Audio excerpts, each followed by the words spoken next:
para ejercer el poder y para llegar lejos en el poder, no tenés que tener empatía. O sea, el dolor del otro te tiene que importar muy poquito o nada. Te tiene que raspar. Y si no, más aún, y haciéndolo más científico, te dicen, generalmente llegan los que tienen características psicopáticas o directamente son psicópatas. Si no, no llegás porque, claro, tenés que tener el cuero tan duro. ¿O por qué tan lejos de la gente? ¿Cuántas veces lo decimos? ¿Viste eso que dicen? Y si está gobernando desde la oficina viendo un Excel. Bueno. Pero, ¿qué tiene para decir la psiquiatría de esto? Vamos a hablar, por ende, me pongo mis lentes, Mariel Maestri. Ella es médica psiquiatra y vamos a hablar de esto de psicopatía y poder. Qué tema interesante. Gracias, Virgi. Buen día, Mariel. Bienvenida a Mendoza Post. ¿Cómo está usted? Buen día, ¿cómo va? Bien, muy bien. Bueno, lindo tema para hablar. ¿Esto es así? ¿Hay una relación entre la psicopatía y el poder? Es un tema interesante, sí la hay, porque de hecho hay algunas profesiones, algunos oficios que tienden a no solo a atraer a aquellas personas que tienen algunos rasgos psicopáticos y entonces encuentran atractivos de desempeñarse en esos roles, sino que también hay espacios que tienden a fortalecerlos o a incluso a potenciarlos, entonces se retroalimenta de alguna manera. Por ahí el aviso ético que hay que hacer de antemano cuando uno empieza a charlar de estas situaciones es básicamente no dejar de tener presente que para hacer un diagnóstico de psicopatía, de ponerle el rótulo diagnóstico de psicópata a alguien, bueno, demanda una evaluación clínica, demanda una serie de estudios a realizar, ¿no? Por lo cual nosotros en una charla informal, en este espacio que es distendido, nos podemos expedir o podemos charlar acerca de rasgos psicopáticos y ver desde lo anecdótico cómo lo podemos ir encontrando en distintos personajes. Pero de ahí a ponerle el título de psicópata a alguien en esta conversación que tenemos, escapa por ahí de la labor profesional, por lo cual está bueno anticiparlo, ¿no? Sí, porque además yo tenía ganas de preguntarte, lo pasa claro, pero por ahí vos lo ves a Milei o la ves a Cristina Fernández y vos decís, ¿y rasgos tienen? Lo puedo decir yo que no soy especialista y no me van a retar, pero rasgos tienen, ¿no? Rasgos tienen la mayoría de las personas. Mira, vamos a empezar por definir de qué estamos hablando. Dale, ¿sí? Me gusta. Porque, nosotros todos los seres humanos conformamos nuestra personalidad en base a dos grandes cosas y luego se suma una tercera. Lo primero es el temperamento, que es aquello que traemos codificado en los genes, y es nuestro rasgo más animal, si se quiere, el más primitivo. El temperamento viene de fábrica. No es ambiente, es herencia. Le sumas el carácter como la parte moldeable a partir de la crianza, de la educación y demás, y entonces ahí empezás a madurar la personalidad, ¿sí? Que se considera que la personalidad está relativamente ya constituida de los 18 años en adelante. Todo lo anterior ha sido un proceso como de maduración, ¿sí? Bien. Y luego aparece este tercer factor, que es lo ambiental, ¿no? Como los estímulos externos, los estímulos del ambiente, la convivencia social y demás van potenciando que ciertos rasgos de personalidad que todos tenemos puedan ir moldeándose, se puedan ir agravando si se quiere, por lo cual entendamos que todas las personas tenemos distintos rasgos de personalidad que no necesariamente constituyen un trastorno. Existen los trastornos de la personalidad. Claro. Cuando estos rasgos se forman y permanecen como un patrón estable de conducta a lo largo de la vida de esa persona. Ahí hablas de trastorno de personalidad. Pero todos nosotros somos una convivencia dentro de nosotros mismos de distintos rasgos de personalidad, y entre ellos aparecen los rasgos psicopáticos, ¿sí? Los psicopáticos ¿cómo son? Definímelo. Han tenido en distintos lugares de escuelas de estudio, han tenido distintos nombres, pero terminan confluyendo hacia lo mismo. Los psicoanalistas describen como estructuralmente describen a la perversión, al perverso, que es aquel que no registra la empatía, no registra al otro como ser humano, ¿sí?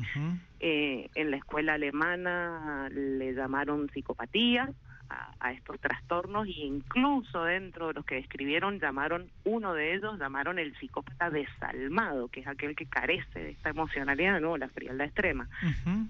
Los americanos en sus diagnósticos de trastornos de personalidad pusieron al trastorno antisocial de la personalidad, y si bien no son todos lo mismo, pero se le ha ido llamando con estos nombres diferentes a rasgos que tienden a aparecer donde lo que tenés es la frialdad emocional, la falta de empatía, la falta de control de los impulsos, y aparece la manipulación estratégica como uno de los rasgos que más llama la atención, y acá en donde nos metemos en el terreno del poder político y de ciertas profesiones y de ciertos oficios que un poco explotan estos rasgos a favor. Bien, Ujú. cuando vos escuchás hablar de que X político tiene una habilidad para negociar impresionante, que es un animal de la política y demás, y en realidad lo que estás hablando es de manipulación con estrategia. Estás hablando de eso. Es la explotación a su favor de un rasgo de personalidad que puede tener tintes psicopáticos, si se quiere. Entonces, lo vemos en muchísimas personas, y especialmente pareciera que en la política convoca, sumada a la ambición, convoca a este tipo de personalidades.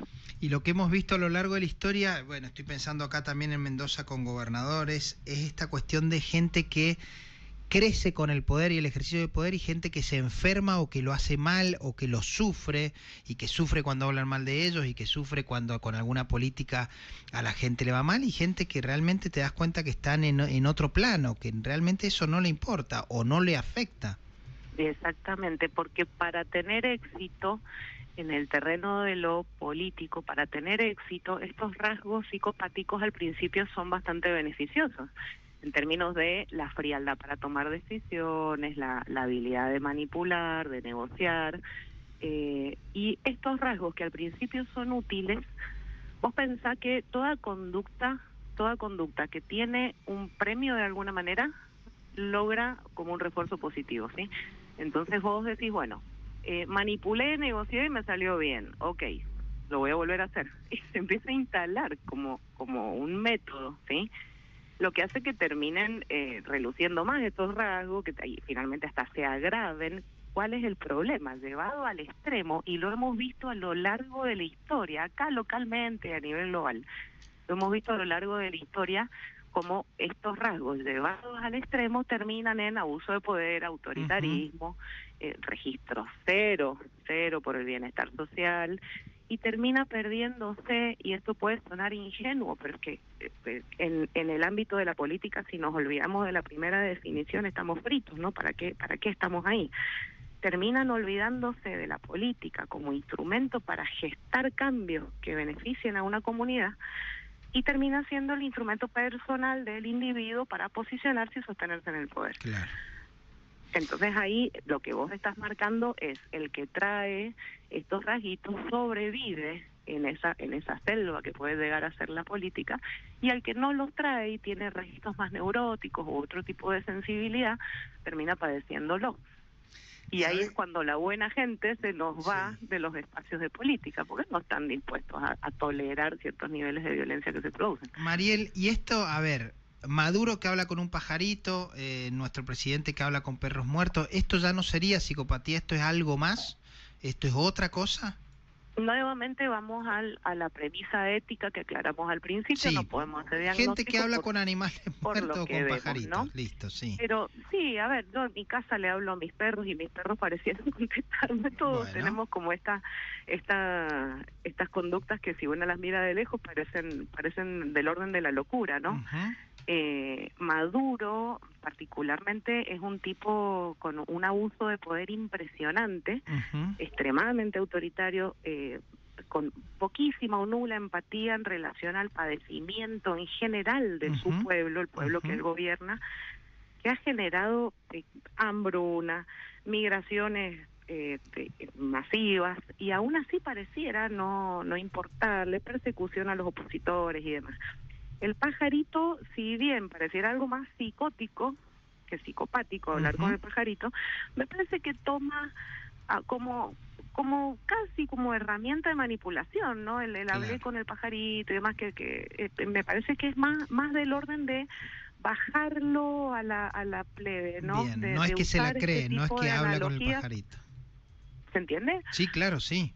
Digo, no se la cree, no es que él se la cree que habló con el pajarito. No, entiendo, insisto, desde lo que uno puede observar, por lo que ves en los medios y escucharlo en algún discurso y demás, parece para la tribuna, ¿no? Como tratar de tocar una sensibilidad y vuelve a ser parte de la manipulación, vuelve a ser estrategia de manipulación, a ver si con esas palabras logra llegar o tocar alguna fibrita sensible en algunas personas. Y algo está pasando en Argentina que es relativamente nuevo, yo tengo 51 años y 20 y pico años de profesión y no lo había visto nunca, esto de que desde las altas esferas se agreda, pero con insultos que son muy del barrio, de la cancha, no sé, estoy pensando cómo le contestó Lila Lemoine a la que le pedía que publique el sueldo, y vos decís, esto es nuevo, digo, un legislador que use el potrero para hablar. No sé si esto tiene que ver con la psicopatía o no sé con qué, no sé realmente con qué.